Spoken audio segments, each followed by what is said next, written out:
ভারতের পশ্চিমবঙ্গের দুর্গাপূজার খবর জানাতে এই মুহূর্তে কলকাতায় আছেন সহকর্মী সুব্রত আচার্য। সরাসরি যাচ্ছে তার কাছে। সুব্রত, দেখুন, মানুষই সেই জীব, একমাত্র জীব যে নিজের খাবারে বিষ মেশায়।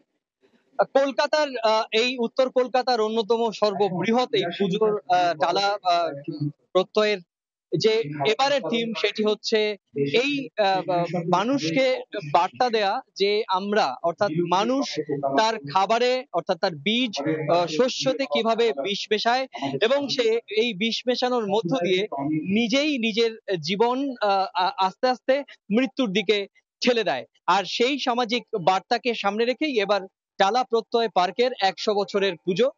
আমরা দেখতে পাচ্ছি যে এই পুজোকে ঘিরে একটি বৃহত্তম উত্তর কলকাতায় একটা সাজো সাজো রব গত কয়েকদিন ধরেই শুরু হয়েছে।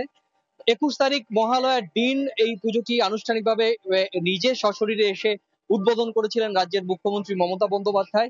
সম্ভবত উত্তর কলকাতার এই একমাত্র পুজো, প্রথম পুজো যেটি মুখ্যমন্ত্রী মমতা বন্দ্যোপাধ্যায়ের হাত ধরে গত কয়েক বছর ধরে উদ্বোধন হয়।